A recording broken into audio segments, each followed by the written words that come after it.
Okay, class, let's talk more about the ancient Mayan. I'm trying to over pronounce ancient. When I was recording my video for Tulum, my daughter came and said, "Hey, it sounds like Asian," as in the continent of Asian. As you know by now, I have an accent. I'm from Mexico, but okay, ancient Mayan, and we're going to talk about history. And you're thinking, well, I thought we were going to learn about astronomy. Well, to learn more about how the Mayans used astronomy, we need to talk a little bit about history and where the Mayans came from. Let me show you a map so you have a context for where the Mayan were located. When we talk about the Mayan, we think about the indigenous populations that were in southeast Mexico, most of Guatemala and Belize, and a little bit of Honduras and a little bit of El Salvador to the south. If you see in the map here, Tulum is on the east coast. That's where I recorded the video. Your cruise is going to stop in Progreso. It's all the way to the top of the peninsula on the map, and from there you're going to go visit some Mayan ruins. Part of the history of the Mayans tells us that the Mayan culture is part of the Mesoamerican cultures that originated in the area today of Tabasco and Veracruz, which was the Olmec culture. So it's the yellow on your map. So the Aztecs, the other indigenous populations around Mexico, that culture originated from the Olmec culture. There are indications in the Yucatan Peninsula that people arrived to these regions about 2 or 3,000 years before Christ. So a long time this area has been populated. And when we talk about the history of the Mayans, usually people divide the history in three main ages or periods of time. You have the pre-classic, around 1800 BC to 250 AC. And this is when the Mayas actually established themselves in the region and start developing a robust culture. Early agriculture happened in the pre-classic. They start dividing themselves into different groups. So you start seeing the priests that will control the government and the religious life. And it is here in the late of this period that, because you have the early pre-classic, middle pre-classic, and late pre-classic. In the late part, that's when they start developing the calendar, writing, and the number zero. The zero that we use went from India to the Middle East, and from the Middle East to us in Arabic numbers. However, often the Mayans are also credited with inventing the number zero. And that sounds kind of weird because the zero is there. Why did somebody have to invent it? But that's a concept that is very important in math, but that a lot of cultures throughout history didn't have. And the Mayans were, if not the first, one of the first to use the zero. Then we move to the classic period, and that's 250 to 900 AC. And this is the boom of the Mayan culture. The priesthood class was fully developed. Also, there is a proto-classic, early and late periods within this. This is where they really figure out how to do agriculture, where they engage in commerce throughout the whole area. They invented things like the ball game. That's the picture on the bottom of your screen, where two teams will play a game. And if you look at the back of that picture, there is a little hoop. So kind of like basketball, except they could not touch the ball with their hands. They pretty much will use their hips and elbows to hit the ball through the ball. It was like a sport, but it was a religious ceremony. I mentioned before that I've been to places where they tell you different things about the same thing. The ball game happened all throughout the Mayan culture and throughout Mesoamerican cultures. But for instance, in Chichen Itza, I've heard guides said that they would sacrifice the losing team. They had a game, it's a religious ceremony, and then whoever team will lose, they will sacrifice to the gods. As you saw in the video before about the eclipse, that was a big deal, sacrificing people. And I've heard other guys say that they will sacrifice the winning team, because being sacrificed to the gods often was an honor. You thought that you will go to a better place in the spiritual realm. I also heard that they will sacrifice the captain of the winning team. And just my opinion is that probably that's what will happen. You will run out of players very quickly if you're killing whole teams. But if you have a captain of a winning team, it was an honor to be sacrificed to the gods, and you will strive to do so. Then you have the post-classic after 1000 or 1500 AC, and this is the Mayan collapse. Now, when we say collapse, is that these huge monumental cities with huge pyramids, these cities kind of mysteriously disappeared. Well, the buildings are still there, but the people left the cities, and people don't know why. Maybe disease, maybe overpopulation, lack of resources.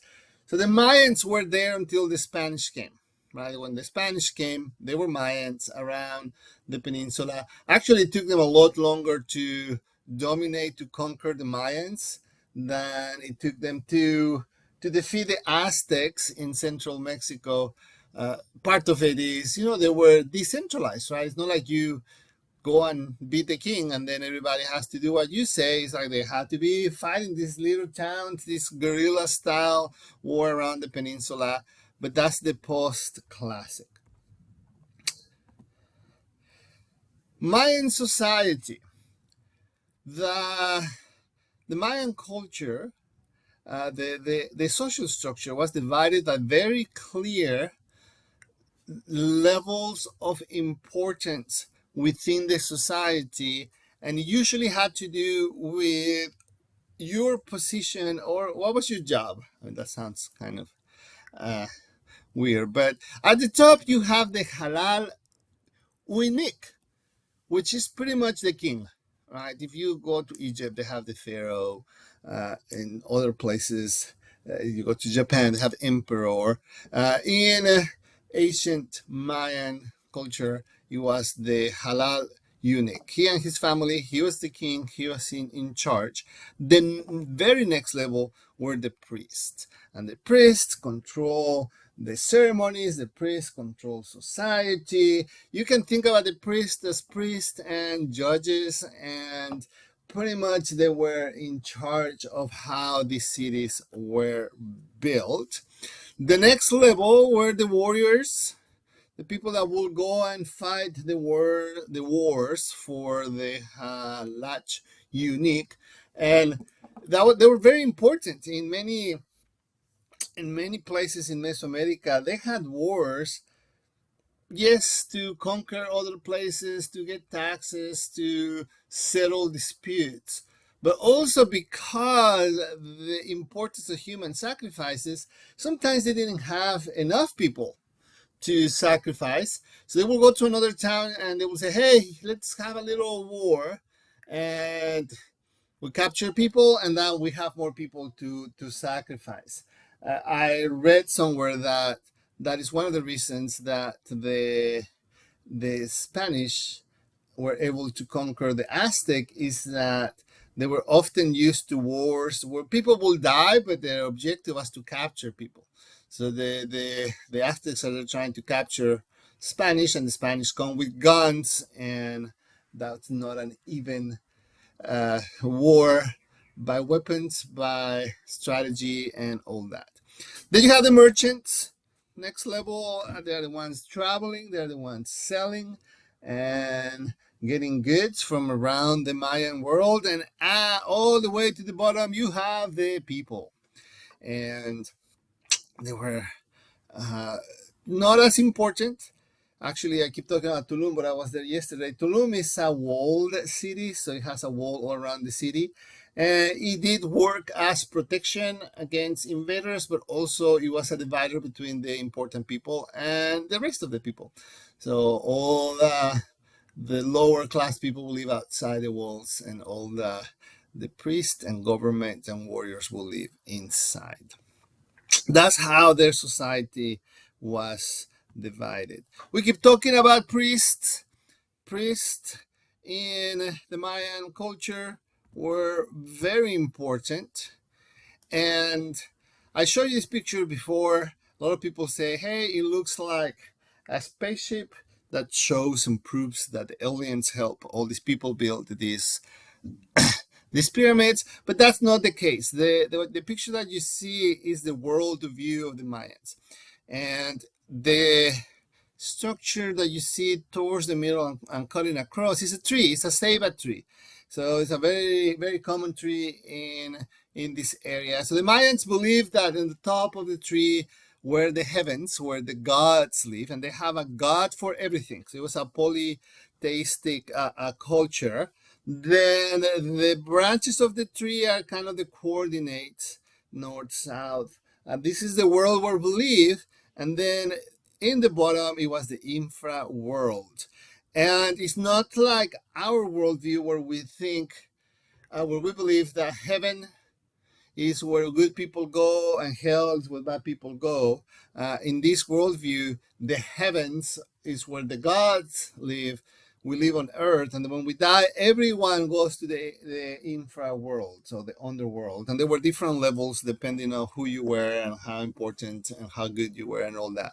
And so this is a picture of a king of Pacal, which is from Palenque. That's one of the pictures that I show you. That's where they found this after he's dead. He was on top of his tomb, that he's falling to the infra world. But the religion was part of everything. All these celebrations had religion nature. A lot of human sacrifices to please the gods. And something interesting about Mayan religion is that they believe there were 4 creations. They created the humans, and I forgot the order, but they created them out of wood, and they were kind of dumb and dirt. They will not worship right, and etc. until they created man out of corn. And so the Mayans believe that we humans right now were created out of corn, and that's why we're perfect, and that's why please the gods. Really quick here, the Mayans were excellent artists, architects. They will create very intricate and high quality ceramics and jewelry and sculptures. They believe in body art. They will replace their own teeth with precious stones and sharpen their teeth and move the kind of squeeze their heads because they believe that it was beautiful. And you see it everywhere you go. So pay attention to that when you go visit some Mayan city in your tour. What art can you see? And it's beautiful, and a lot of it you can still see today. Now, one of the things that you should learn right now is numbers. So you're going to learn how to write Mayan numbers. I know you're excited by now. Mayan numbers. And that's going to be important once we start talking about the calendar. And that's to not talk about the calendar, we need to know astronomy. So we'll get there. Now, 3 symbols for the Mayan calendar. That's it. If you see on the screen the 0, I already talked about how the Mayans invented the 0. It's a little shell, like a seashell. This is 0. Number 1 is a dot. That's it. That's the second symbol. And the third symbol is a horizontal line. That's a 5. That's all you need to write every single number that you can think of. Because they had the decimal system for their numbers. We have almost the same, but we use it in tens, right? So you know, when you study math in elementary school, you have the ones place and the tens place and the hundreds place. And all that means is that the ones place, it's just whatever number you see. The tens place is whatever number you see times 10. The hundreds is times 10 times 10, and etc., etc., etc. So for the Mayans, it's the same thing, but by 20s. And it's from the bottom to top. So whatever numbers you see from 0 to 19, as you see on your screen, on the first level, you have the symbols on the screen. Then if you go to 20, then you have a period on the second level. That means times 20. And so on and so on. And you can have infinite numbers that way, just like we can have infinite numbers with the tens. If we were in the classroom, this will be the time of the class where we will give you random and difficult numbers, and it will be your challenge to write them in Mayan. You can do the same thing in your computer just for fun. You can tell people you know how to write Mayan numbers. Okay, for the star of the show, we're going to talk about the Mayan calendar. And when we talk about the Mayan calendar, we're actually talking Mayan calendars, plural. Part of being excellent astronomers, it was very important for the Mayans to keep track of time. And there are different calendars, starting with the Tzolk'in, my Mayan is horrible, Tzolk'in calendar. And this was the religious calendar for the religious ceremonies, and the one that tied to different prophecies. And the way this calendar works is like this. In the middle, you see like a little circle. It has the first 13 numbers. 1, 2, 3, 4, 5, all the way to 13. So you have 13 numbers, and then on the outside wheel, you see 20 different day names. And as the calendar moves along, so you have, for instance, A1. If the day names, let's give them letters just to make it easy. So you have A1, B2, C3, so on, until you get the inside wheel is smaller. So now you're gonna get into a different combination of dates and numbers. And once A1 come together again, it takes 260 days. Which is interesting because that's around the time that it takes somebody to be born. The 9 months, 260 days, that's human gestation. So that's the religious calendar. We also have a solar calendar. That's part of knowing astronomy, knowing how long it takes for we know that the Earth's going around the sun, but ancient cultures, they knew how long it would take the sun to be in the same place than it was last time. And it was a whole year. This one had 18 months, and each month had 20 days. And they had a little 5-day mini month, which makes 365 days, like our calendar. That 5-day mini month was considered unlucky, so they didn't do much then. But this was very important for astronomy purposes, and it was very important for agriculture. If you want to know when to harvest, when to plant, when to do all these things, you want to know the seasons, and they were very good at calculating that. I'm going to stop this video right now, not before, sorry, I'm going out of order. I'm going to show you the whole calendar, and then I'll show you a different video. But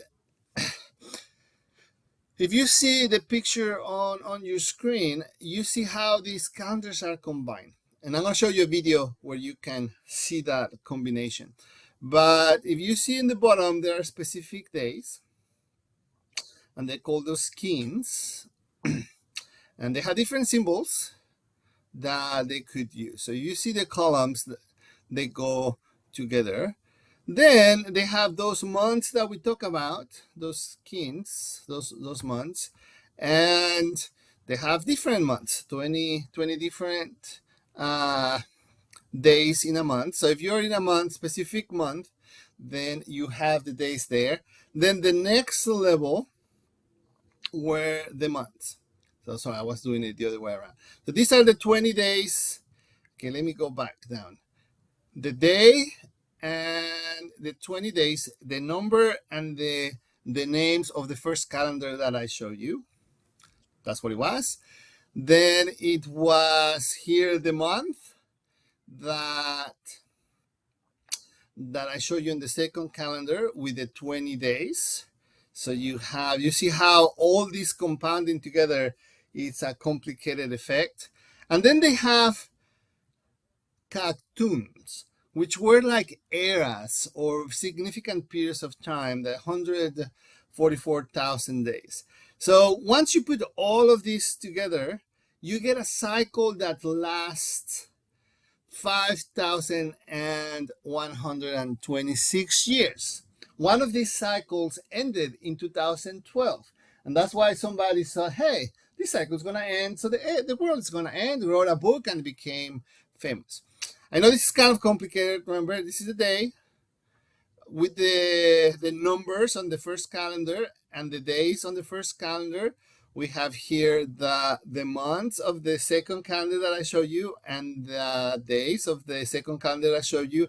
And the top one are eras. And you can see here how you could, once you use numbers on the right of your screen, it goes from 1, 0, 0, 0, 0 on the top to 13. Those are the cycles, and then 0, 0 at the end, and then the cycle starts all over. So now I'm going to stop for now and keep scrolling down the page. The next video is going to show you just a little animation of how these calendars will work together to eventually have these eras that are more than 5,000 years. Okay, we'll see you in a little bit more.